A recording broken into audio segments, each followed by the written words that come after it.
You are listening to the North Carolina Food and Beverage Podcast. Thank you for downloading and subscribing. Coming to you virtually live from high atop the historic Raleigh building in beautiful downtown Raleigh. The NCF&B takes the listener behind the scenes to tell the stories of the people that contribute to the creation of the food and beverage community of North Carolina. And now, ordering ice cubes for their Pinot Grigio, it's Max Trujillo and Matthew Weiss.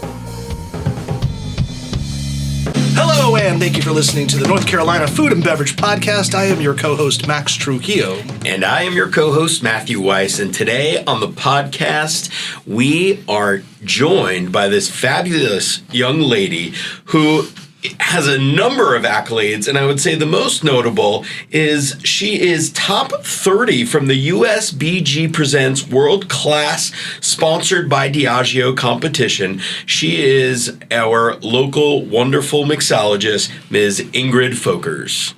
Thank you for having me. Yeah, welcome to the show. It's good to have you on. We were just both talking about it when we were, Matt and I, we booked the show as it works out. And we haven't had somebody come in here that's just a straight-up bartender, slinger, beverage director, beverage program person on in a long time. And it's nice because this goes back to our roots a little bit, and what we do. It's how Matt and I met. We were both slinging drinks and all. And so it's nice to have someone of that acumen in the studio. So as we start, we were going to start talking about where you work and where you've been doing things, but you kind of dropped something on us right in the beginning.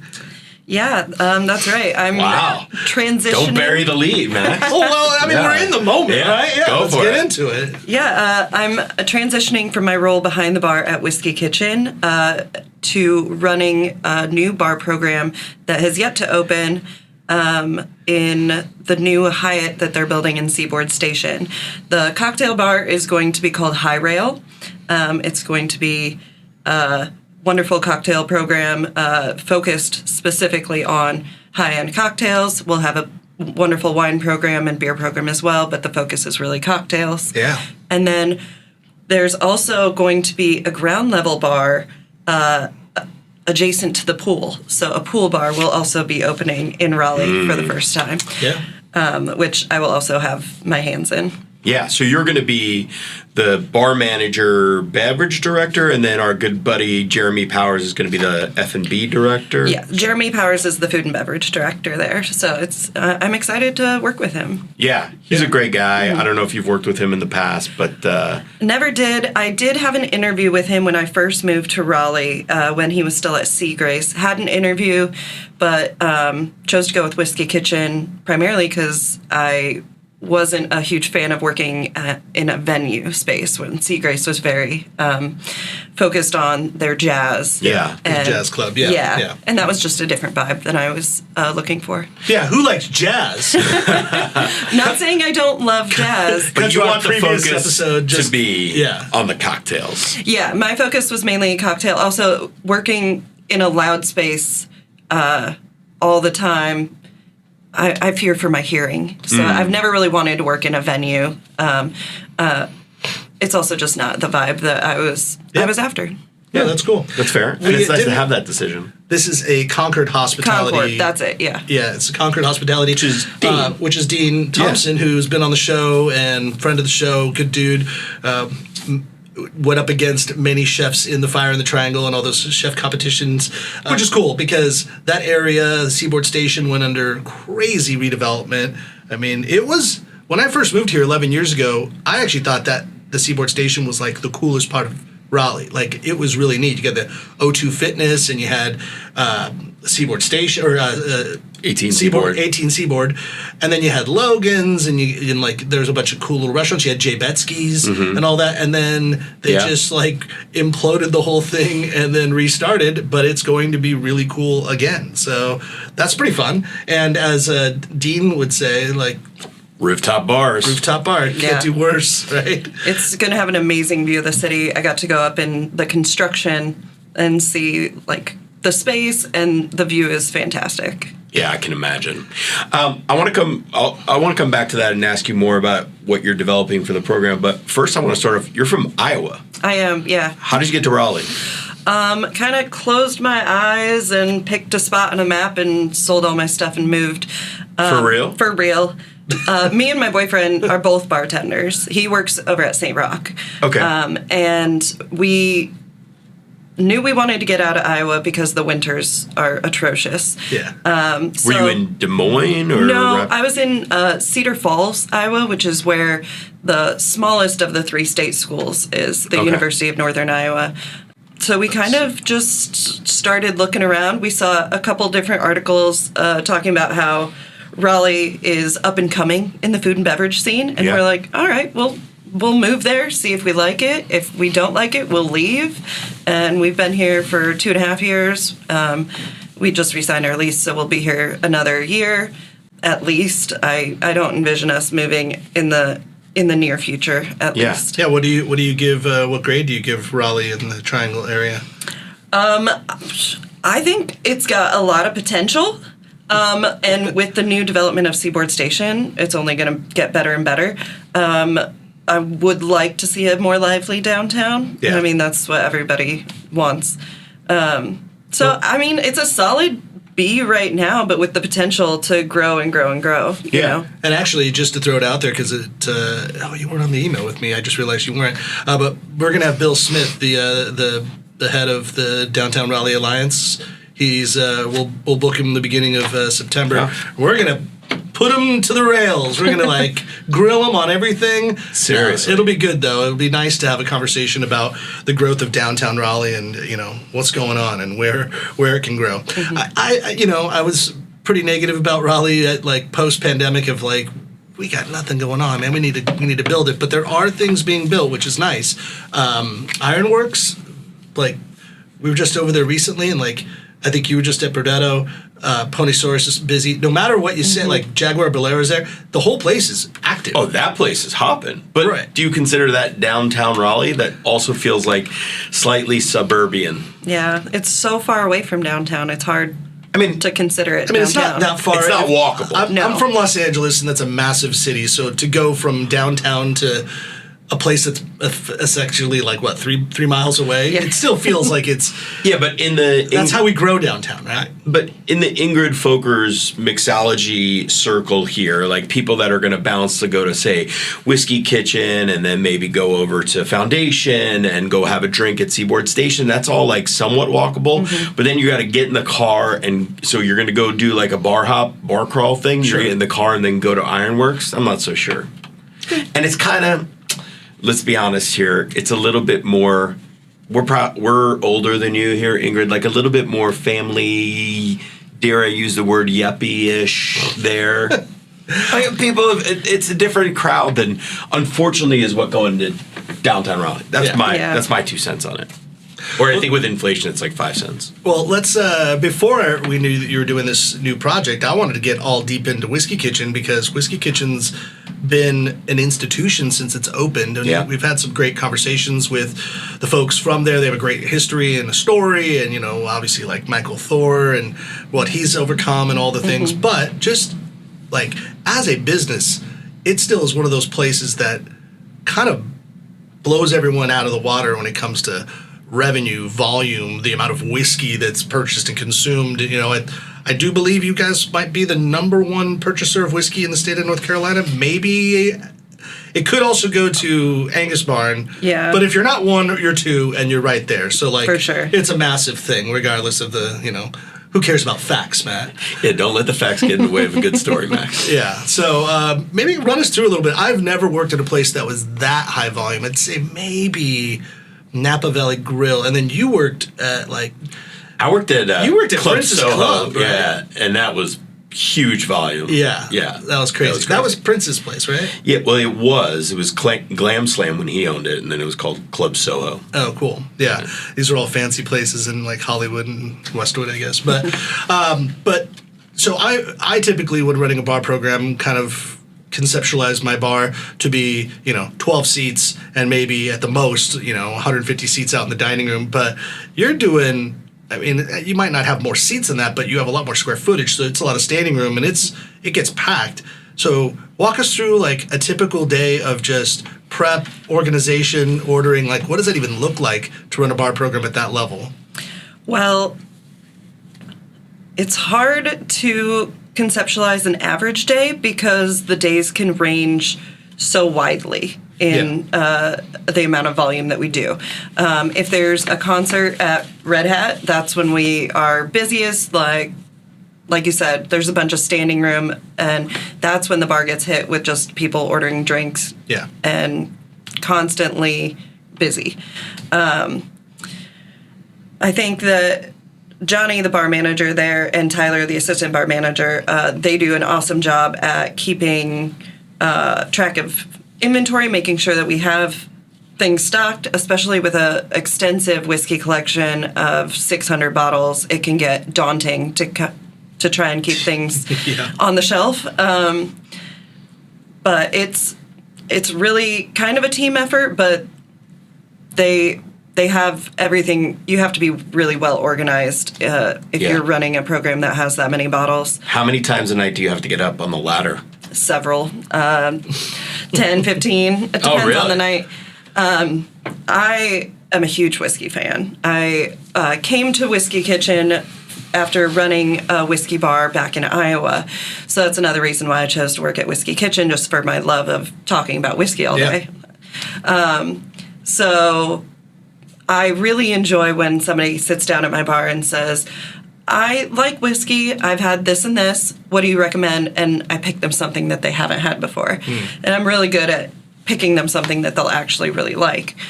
So I don't know, I would take it as a challenge to try and pull from the random bottles that haven't been touched in a while. So I like to get up on the ladder and get those bottles down. What are you liking out of North Carolina whiskey these days? Or what's your overall opinion? You could be as honest as you need to. I've said this before on the record. I've said this before on the record. There's a lot of good whiskey in North Carolina, but there's also a lot of not good whiskey.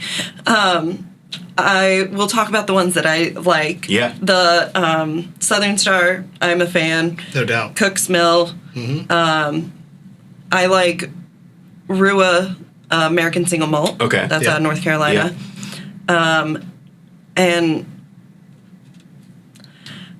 that's about it. Okay. Those are the ones that I've that I go to time and time again. Not to say the other ones aren't good. I might not have had.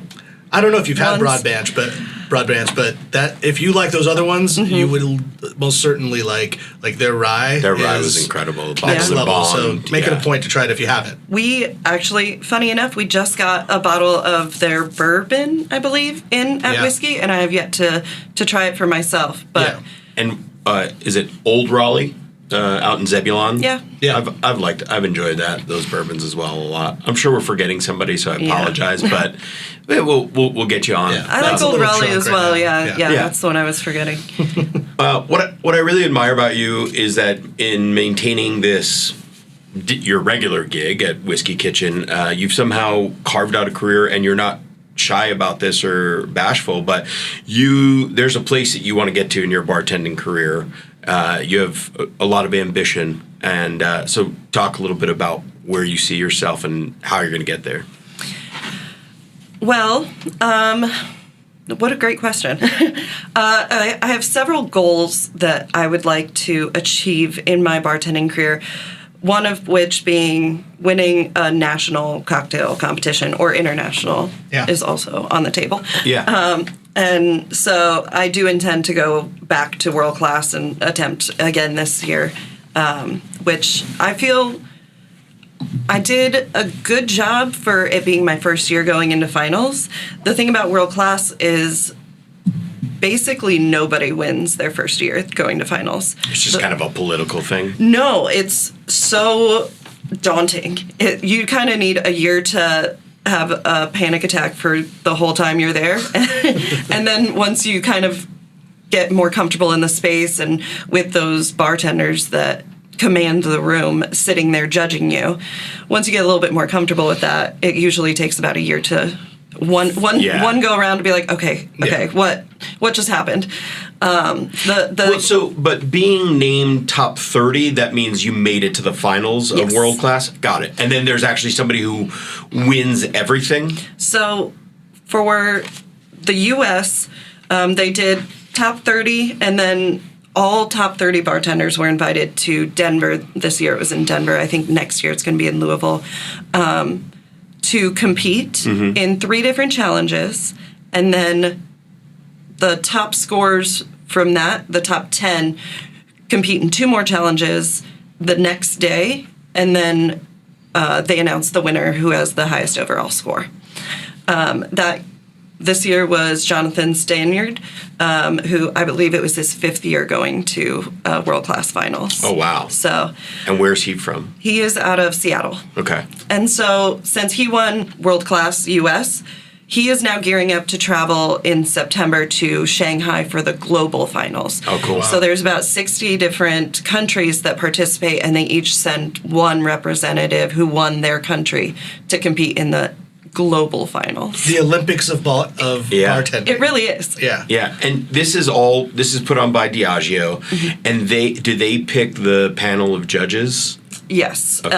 And a lot of them are past winners, and then others that are just icons in the industry, like... Still waiting for an invite, Matt. To be judges? Yeah, as judges. Seriously, I don't know. That must have gotten lost in the mail. Mm-hmm. Yep. Yeah, when you go to this competition, you probably have no idea what to expect. So what is that like? Walk us into the room as you're walking in. What are you faced with? Yeah, so they do a really good job at trying to prepare you of what to expect. But yeah, it's really... Until you get in that room and see it for yourself, you don't know, like, the scale of everything, the production that's put on and everything. There's one photo that's going around. It's a good photo for what they're using it for. It's they're putting it on the Diageo World Class flyer for the section where it focuses on education, and it's me standing behind my cocktails, and then the 2 judges are, like, pointing and, like, obviously directing and teaching and, you know, talking to me about it. But my face is just, like, pure panic. And that is because that was my first round of the 3 challenges. It was 9 a.m. the first day. So, like, one of the first, I think I was the second person to go in that challenge. And I had these beautiful hand-blown coupes that I was using for my cocktails, and I snapped the base off one of them half an hour before I had to be ready for judges. And so I, instead of, you know, centering myself, going through what I wanted to say and everything and really prepping, I was scrambling, trying to find someone who had a hot glue gun or super glue or anything. I found a friend of mine who was also in the top 30. She had brought a hot glue gun, and so I'm sitting there trying to hot glue the base of this coupe back together. Thankfully, it was just the base. That's the last thing that you want to be doing on that. Yeah, and then Wait, how does that go? So you have to bring your own glassware? It's optional. Okay. So they do have... And you traveled with these coupes? Yeah. Yes. These must be some special glassware. Yes. Shout out to Raleigh Glass Factory for making them for me. Right on. They're gorgeous. I really wanted... For that challenge, it was the Ron Zacapa House Above the Clouds challenge. Okay. That was all about Zacapa rum, and the number 23 is very significant for Zacapa. It is... The rum is aged 23 meters above sea level, so I wanted my coupes to be 23 centimeters tall, and that was like the tie-in that I did for that. And so it's really hard to find coupes that are that tall, and so I had to have them custom made, but they turned out beautiful. So that type of thinking and that level of research, you are somewhat of like that's back to my initial question. Like, you have sought out these competitions. You won the Raleigh Magazine Cocktail Classic, right? No. Oh, you didn't win? I didn't win that one. I was one of the 10 nominated for Raleigh's Best Bartender, but I did not win the Cocktail Classic. I think that went to Reese at Auntie Betty's. Okay, fair. We get it another time. Yeah. But my point being is you went into this competition not being new to competition. You're like kind of seasoned veteran of competition. And that's one of your decision to get to a certain point is to be a competitive bartender, which I think is I know a lot of bartenders that are just very happy to be like, I just want to be at my bar making guests happy. And that's fine too. It's a different mentality to be a competitive bartender.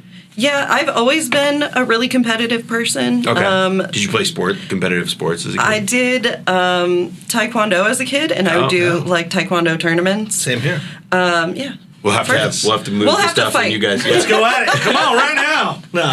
Yeah. So I did taekwondo tournaments growing up, and then when I got to college, I was in the collegiate debate tournament. Circuit. Yeah. And that's an interesting circuit, by the way. People don't realize. They feel like it's not like a bunch of Alex P. Keatons. That's an old reference, but like a bunch of Facts like of young Republican, white males. It's not really that at all. It's like it's almost more like actory, and like it's a lot of like comedy and acting and emoting, and like there's a lot of drama. I was. We all know you were a master debater. Matt's been waiting. No, but I was on our speech and debate team in high school and a little in college too. Well, it just depends on what type of debate you do. Yeah, it's wide. I did policy debate, which is not so much you want to be poised and make points with emphasis.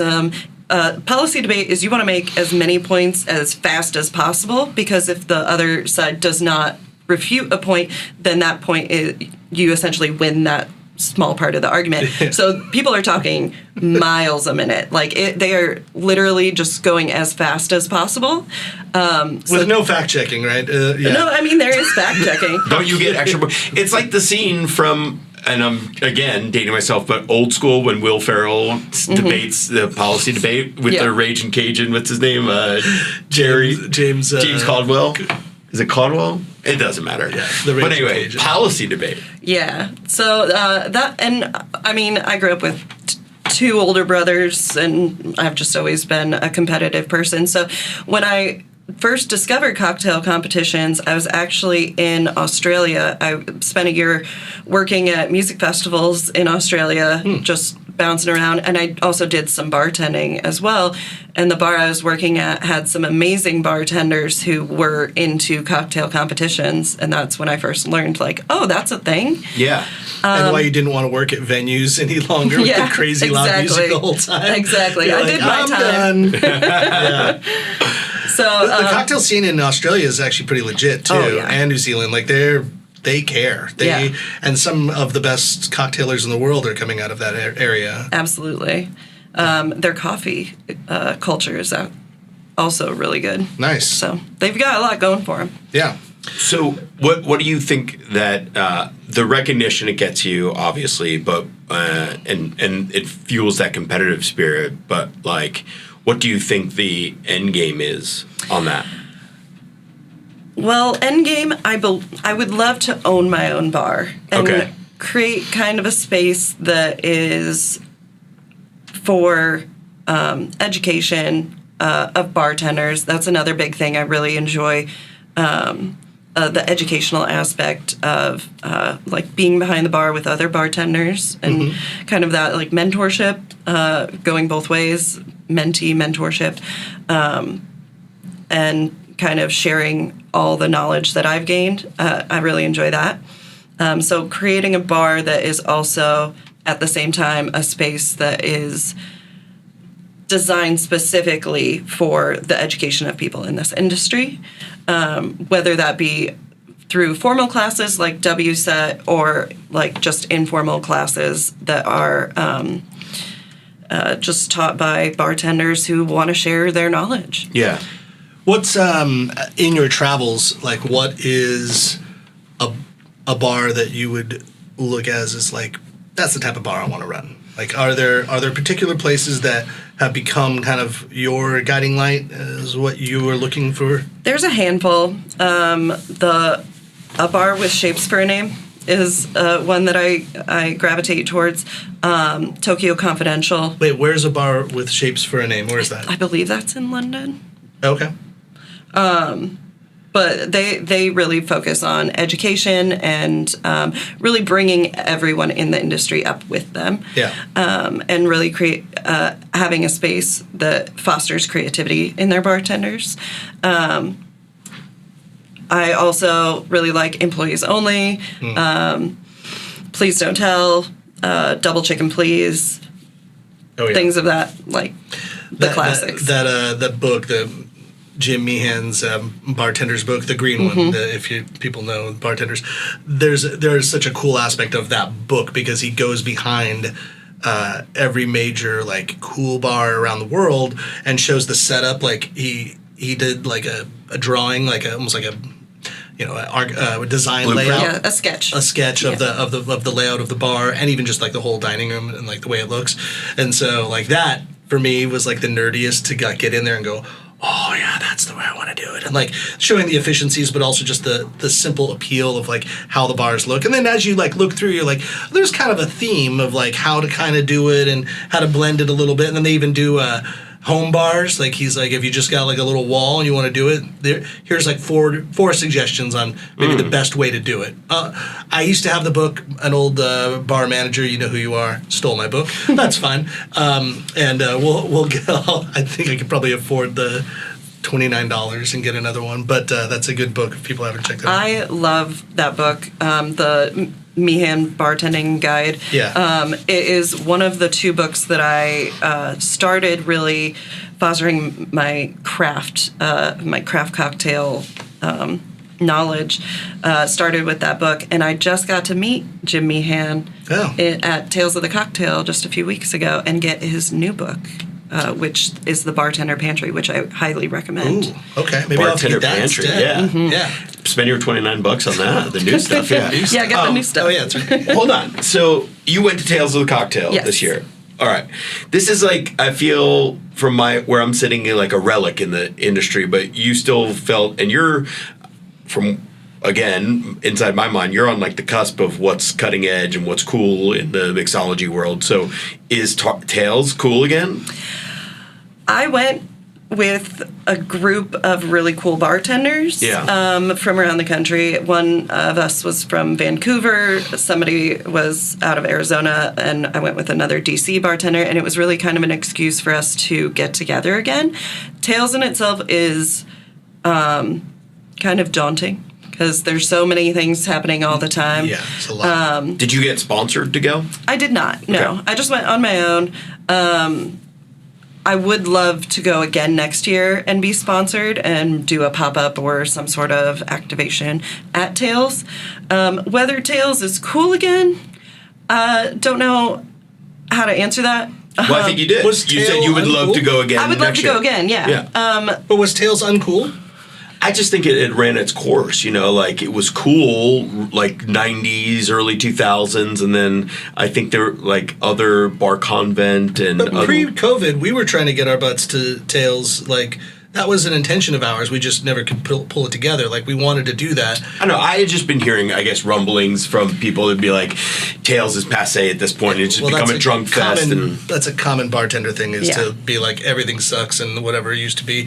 No, but they were saying good things about other things. Like, for example, when we went to BevCon, the great conference that happened. It's one of the best. In Charleston, and it only lasted 1 year, sadly. But like, people were super jazzed and talking well about that, but I didn't hear the same enthusiasm for Tales. There have been people commenting on how the price has gone up for Tales in the recent years.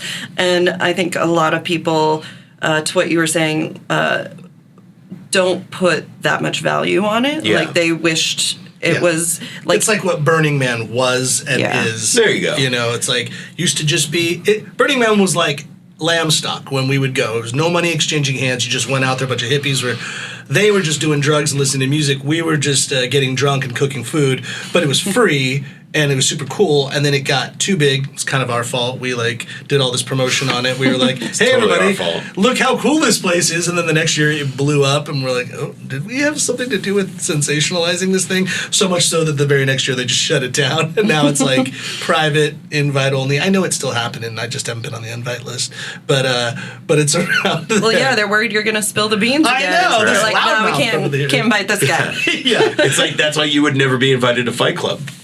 Yeah, that's right. Yeah. Yeah, I do all my fighting out in public, but actually, in this scenario, you would be such a cool person to travel with us to Lambstock, because in this scenario, and what back then we brought Matthew Bettinger and Stephen Sink, Yeah. yes, and Baron Hauk, along with Forrest Mason, my wife, you, me, and I think even Steve Steve Mangano. Mangano was there, so it was a really good crew. But the cool part about it was we rented an RV, and we also asked all of our favorite distillers in the area. I'm looking at you, Durham Distillery and Topo and Social House and Lassiter's, time. all of them. Some of them don't exist today, but that's fine. They gave us 36 packs of booze and a bunch of other things, and so we prepped days in advance, just whatever, and then went out there and created the NCF&B bar, and for like 2 nights we didn't stop pouring. I think the bar stayed open all through the night. Like,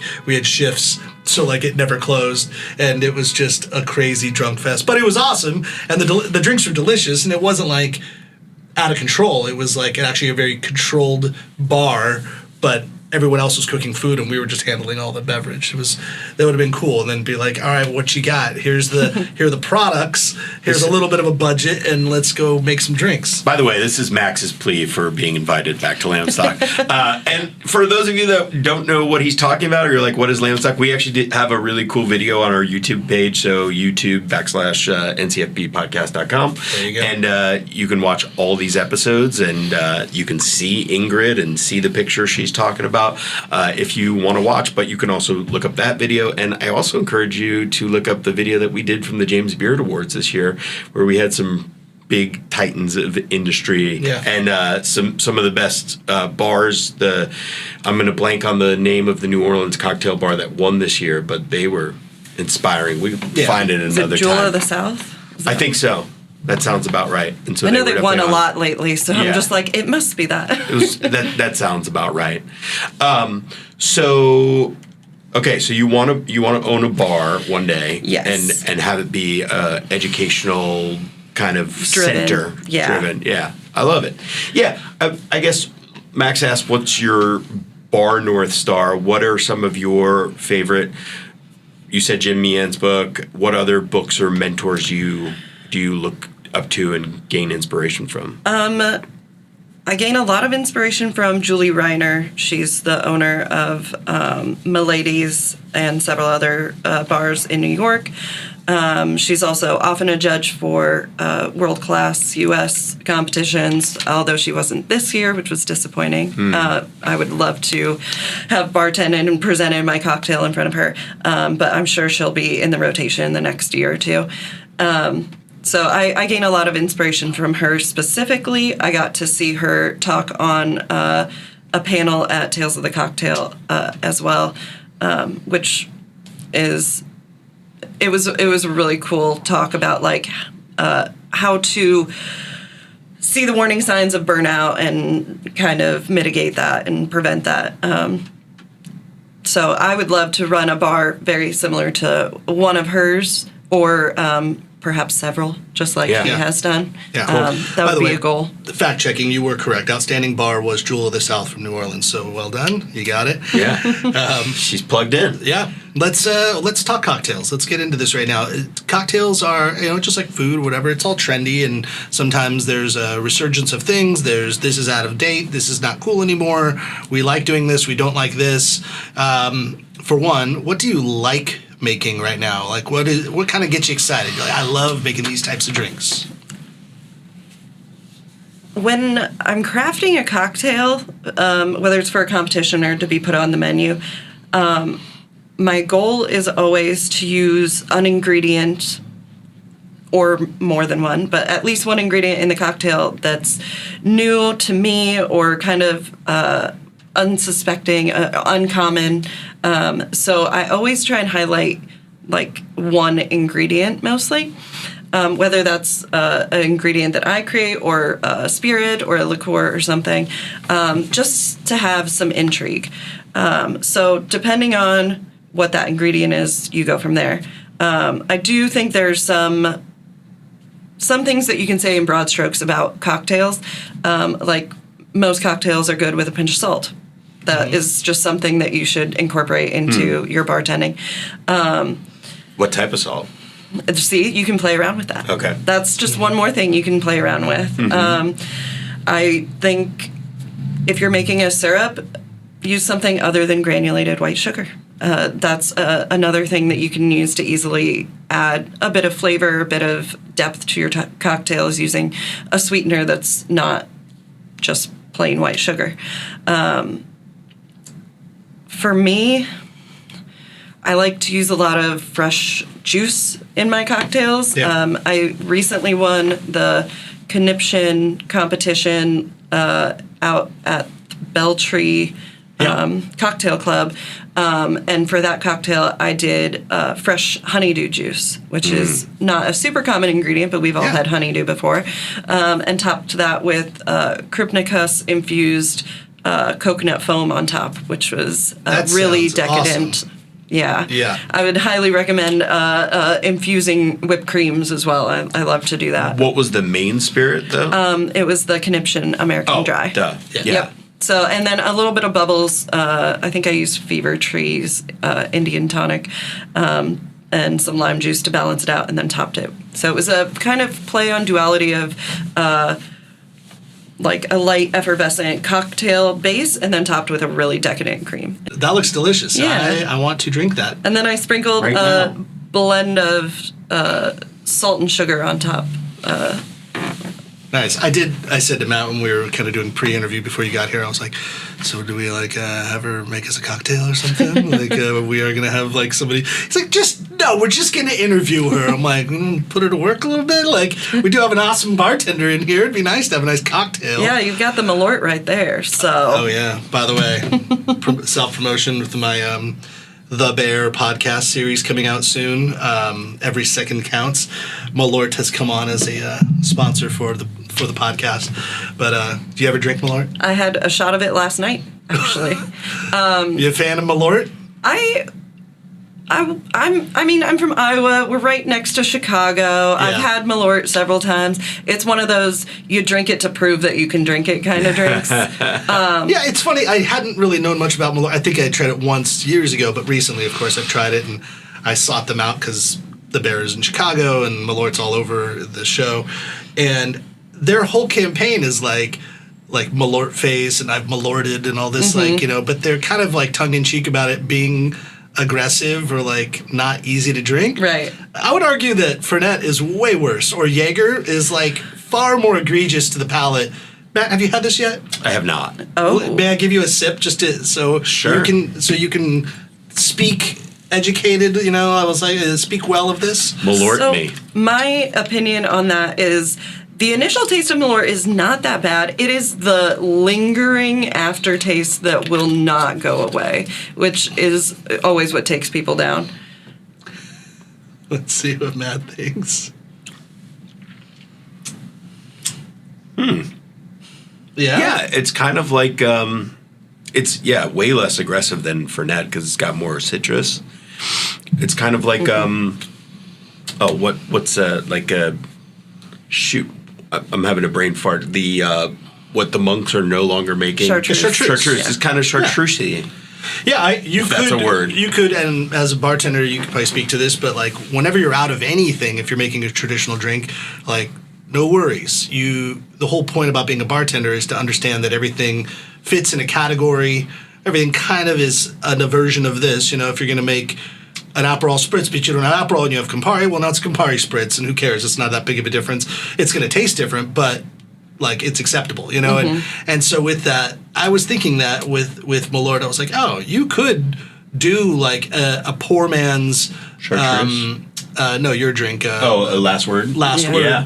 with Malort and that aftertaste is lingering. Yeah, you'll have that for a while. Yeah, thank you. You get some sorbet as a palate cleanser. Yeah.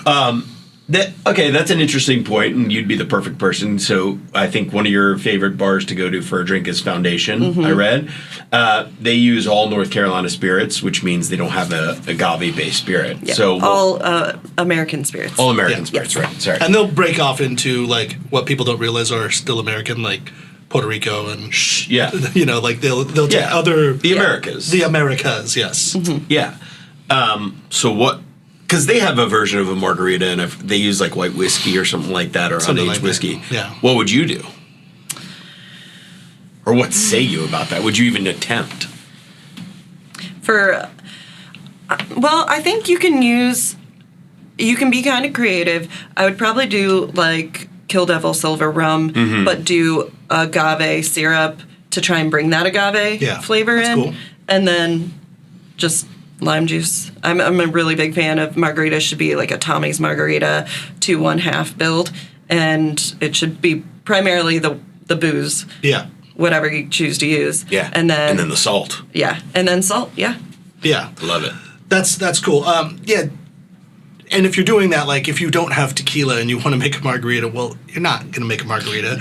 So but that's where like the beauty of being a bartender is. It's like, well, okay, we're not going to do that. We're going to do a version of that. We're going to flip it out. And so don't think it's going to taste like this, but I'm going to take you on a new journey because we have these ingredients today.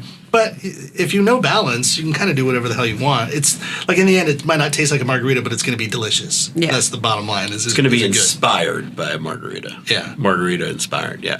What else? What else is on trend, or that you like using cool fresh juices? You like using alternatives to sugar to make syrups with, focusing on ingredients. What else should we know if we're going out and we want to seem like we're part of the cool kids club? I mean, the trends nowadays are definitely no and low cocktails or mocktails, or just lower ABVs, or having ABVs listed on your menu. Is that because even for your everyone's high cocktails. as fuck right now? I think so, yeah. It's all Gummy popular. Yeah, it must infused. be. Yeah. Yeah, that makes sense. No one talks about that, but it's like, no, it's because we're all high, everybody. That's why That does make sense. Yeah, because Yeah. if you have a gummy and you want to your mouth is dry, so you want to drink, but you don't want to get like super drunk. So Yeah. that's fair. Yeah. And THC cocktails on that note is also very, very popular. And I think that's something we're going to see more and more of in the industry as a whole. And in North Carolina, are we using like Delta 8 or I think stuff so, for that? yeah. Do Yeah. you do any of that at Whiskey? Whiskey just put out a cocktail today that has Delta 8. Okay. So we'll see how it goes and how the There's a people fire react outside. to it. Armageddon is coming. No, that's cool. That's something that Matt and I, as old men, had never been able to like even attempt to include in our repertoire of our bar program. But like I remember going. Well, you've gotten you're talking about like mocktails. Yeah, like And- the pot cocktail. Like a THC cocktail. Yeah. No, I got deep into Yeah. mocktails or zero proof we were calling them, but adding THC or CBD doesn't do anything to you, but if you do like a THC drink, that's a whole new realm that is now existing. But like we just did that in the parking lot, and then we came in and then got a cocktail. But I do remember we just drink beer if you don't want to drink something really like ABV high. Yeah. But I remember going to like it was called Pinot Days. I want to say it was like in Los Angeles, and it was a Pinot. Like it was just all Pinot Noir based, and I was selling wine at the time, and I went with a few friends, and one of our friends, she knew the San Luis Obispo winery because Gary she's from Pisoni. there. Well, Gary Pisoni was famous for putting weed in his wine, infusing it. Yeah. Well, we had that at Albal Clement with Jim Clendenin. He did that for me and Felicia when we went to his winery. He pulled out of the thief of a barrel and gave us some, and we were like, really? He's like, oh yeah. But we smelled it. It was super piney. We're like, oh yeah, there's some weed in that. But this guy made a German Riesling, or he had actual German Riesling, but he aged it in barrels, but he also infused it with a bunch of weed. Like he just dropped a bunch of weed in it and infused it and then pulled it out. And he manipulated it a little bit to where it was more palatable than just, say, throwing pot into it. And maybe he had like the oils or something like that. But we had it, and everyone's sipping it, and we're just kind of like, he only gave us like 2 ounces. And we're like, okay. And then we're walking around and I can ramble. Everyone else starts just talking about nonsense. And I felt like Chris Farley in Black Sheep. I'm like, we're stoned. Like, we're all stoned. And like, everyone was so dumb at that moment. They're just like, did you ever wonder why like a cloud looks so much like a teddy bear at times? And it's like, what are we talking about, folks? And everyone was so fucked up. And I'm like, oh. And then that was like the aha moment. Like, oh, if we could do this. Yeah. This is the next level. Well, yeah, it seems to me so archaic to just throw weed. Now with all the oils and the tinctures, you could like really blend it in and still make it taste good. Yeah. Which is, Anyhow. I guess, have you had a good THC cocktail? I have not experimented with much THC cocktails. It is something I'm excited to get into, but it's just not been in the cards for me yet. Yeah, and if working for the Hyatt, I don't know if they're going to be behind that. But maybe at the pool bar, you never know. Maybe. Put it in a slushy machine and serve it. There you go. Like that. Not getting back to the bear, but that's like the episode of when they do the off-site kids party, and he accidentally puts all the Xanax in the ectoplasm cooler, and he looks at it and all the kids are passed out, and the host is like, I'm cool with it, actually. He's like, are they dead? They're like, no, I think they're just sleeping. He's like, then it's fine. I'm good. Yeah, we're kids, Yeah. It's like, it's so quiet. So we were talking with somebody recently on the show just about martinis, and like, it's funny. You had mentioned Cook's Mill recently, so I'll bring up Ian Murray because he's a friend of the show. We like Ian, and he's working with Cook's Mill, and he's bartended in this studio here when we do our like pop-up events and all. And who knows? Maybe we do one sometime soon. Maybe we'll put you on the spot. We'll say it right now, and then we'll bring this up later in social media. Remember when you said you do this thing at the kitchen? Yeah, we locked you in. Yeah, but we do these little happy hours, which are fun, and they're good, like free promotion for everybody. And all we ask is like participation, essentially. And so 5 to 8, Monday through Friday, for a week, a selected week of the year. We'll probably do one in the spring, maybe in the fall. Who knows?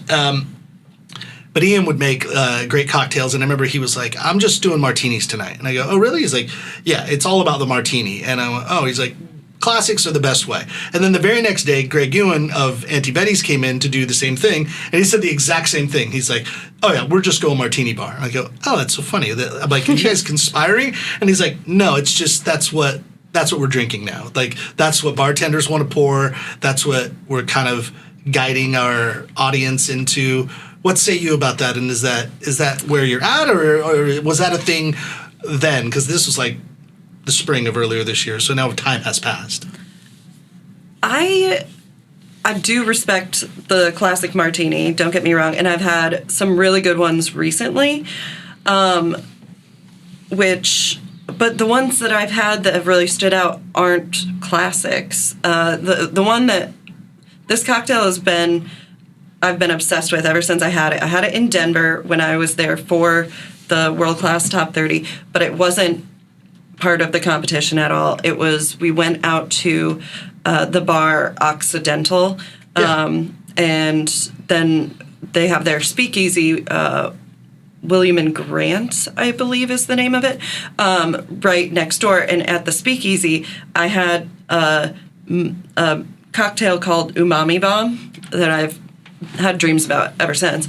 But it was a mushroom-infused gin and a leek-infused dry vermouth and topped with a chili oil. But the thing about this cocktail is it's completely clear. Yeah. And so they must have like a Spinzall or a Rotovap or something to do those infusions, because there's no citrus to do like a milk punch clarification or anything like that. So I was talking to Durham Distillery, and I know they do a Rotovap series on their social media, and I was like, if you guys ever want to do a mushroom-infused gin, I will take it off your hands. Yeah. And we can promote it on social media, and then I will get to drink this. And All right. Well, I think Melissa and Lee are coming on in September. Oh, yeah. To talk about a new project they have They'll coming bring on. their mushroom liquor because they will have made it from today. Well, I don't know, but if not, we will Just talk bully to them them about into it. it. Yeah, we'll just be like, no. Hey, Ingrid said that she really wanted you guys to make a mushroom gin. Yeah. You got to And do while it. we're at it, let's make it psychedelic mushrooms, man. Let's go there. Let's go there. I've only been listening ever since Rogan did his weekend live Netflix special. I'm like, let me throw on some Rogan episodes, and like the last two are all just psychedelic. So I've had like 6 hours of it of just this is what you should be doing. I've never done a psychedelic in my entire life. And maybe someday. I'm not going to incriminate either of you. Matt, look at Matt's like, no comment. No comment. I mean, yeah. You would think I have, but no. Anyhow. Interesting as we get deeper into the whys of Max Trujillo. Not so deep. Yeah. Well, okay, so you're looking forward to this new project. It's going to take a little while before you get off the ground. It's not like, they're still building that whole structure. Yeah. So you're going to have some time. So you got to fill that time with like doing cool things. You're going to do like pop-ups, or you're going to do like collaborations. Because this, just to give to you, I've been in the same situation before. Do as much as you can right now. That is not what you're going to do, but might help what you're going to do. But like, this is the time to be as creative as fuck and also limitless. So I don't know if you have any thoughts into that realm. I have an idea for a pop-up. I don't want to spoil it or, say exactly what it is. Into existence. Matt, if she was on Drinking with Robots, she'd say it, but but she's that's on her favorite this show. podcast, Yeah, that's so. apparently it's in print that's her favorite podcast. So We do love the guys from Remedy and Rob Nestor, so that's okay. We play nice with them. sure, we love you, Rob. I'm just kidding. I will. So I do have a couple things coming up. I'm going to be in Kentucky for like 10 days coming up. I'm going to the Bourbon Women Conference, which I went last year. Oh, yeah. For the first time, I'm going back just to drink whiskey in Kentucky with a bunch of really awesome women. And then immediately after that, I'm going to Camp Renamuk, which is... Yeah. What is that? I'm not familiar. It is invite-only bartenders week at a camp, like a summer camp, essentially, in Kentucky, where you get to spend a week doing distillery tours and education, and then pool parties and just being a nuisance in Kentucky in the best way. Yeah, Stefan Hubner. I feel like he talked about that long ago on our podcast, so that's how Maybe I it was know like about 3 it. cocktails in when he told us, and I was like, what? And you might have done some psychedelics then and not know about it. But yeah, I've heard amazing things. Good for you. Yeah, so I'm going to that. Because that you have to be sponsored, don't you? Don't you have to have a... It's not a sponsor thing. It's you apply and they select 150 bartenders per session. But all you have to do is pay for your travel to get there, and then it's free for the bartenders that are selected. Nice. Granted, you're staying in rustic conditions. It's like a dorm, or it's summer camp. Yeah. And each cabin is sponsored by a different brand. So the brand that I got assigned to is Rittenhouse, which is great because I love Rittenhouse. I love whiskey. I know a couple other bartenders that are also going. One of my friends got like an Espelon cabin. Another one was Cutty Sark, and somebody else was Wild Turkey. So those are a few of the brands that have sponsored cabins, and there's many more because I think it's only 5 bartenders to a cabin. So there's got to be a large amount of brands sponsoring. And until then, are you still going to be working at Whiskey Kitchen? Yes. Okay. Well, that's a good thing. Yeah. What nights can we come sit at your bar? I am behind the bar Wednesday through Sunday. Oh.